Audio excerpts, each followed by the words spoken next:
जिनकी बुद्धि में बाप का पक्का परिचय बैठ गया, उनकी निशानी क्या होगी? वो फिर बाप को छोड़ करके कोई भी गुरु गोसाई सन्यासी के पास नहीं जाएंगे। अगर जाते हैं तो क्या साबित होता है? ये पक्के सूर्यवंशी चंद्रवंशी देवता बनने वाले नहीं हैं। कोई 3rd क्लास बन जाएंगे, कोई 4th क्लास बन जाएंगे, वो ही बाप को छोड़ करके जाएंगे। कहां भी फंस पड़ेंगे। हम तो बेहद के बाप को छोड़ करके कहां भी नहीं जाएंगे। जो सच्चे सच्चे बच्चे हैं उन्हीं की ये बात है, जिनका बाप दादा से पूरा प्यार है।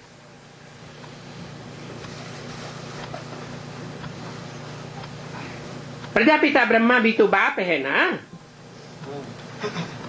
परंतु ये कहते हैं तुम मुझे भी याद न करो।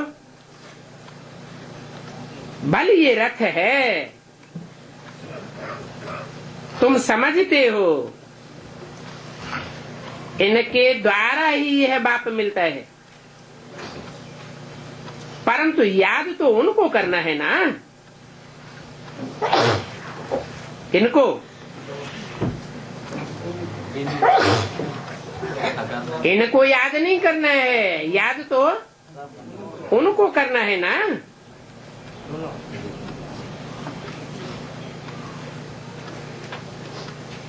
ये तो जहां तक जिएंगे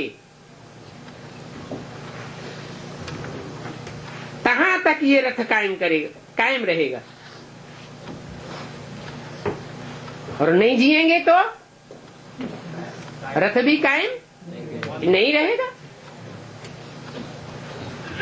तुम्हारी तो सगाई हो गई तो तुम बच्चों को सिखलाते रहते हैं। समझते हो ये नॉलेज तो बहुत सहज है, बाकी पावन बनने में ही माया विघन डालती है।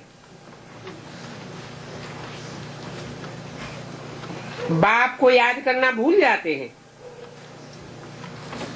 कोई भी बात में गफलत की तो बस गफलत करने से ही हारते हैं ना। इसका मिसाल बॉक्सिंग से अच्छा लगता है। 2 पहलवानों में बॉक्सिंग होती है ना, थोड़ी सी गफलत हुई और ये लगा घूंसा। बॉक्सिंग में 1-2 पर जीत पहनते हैं, लड़ाई होती है। कुश्ती को लड़ाई नहीं कहेंगे, वो कुश्ती अलग चीज है। ये बॉक्सिंग की बात है। बच्चे जानते हैं माया एकदम भुलाई देती है। बाप कहते मीठे मीठे बच्चे अपन को आत्मा समझो।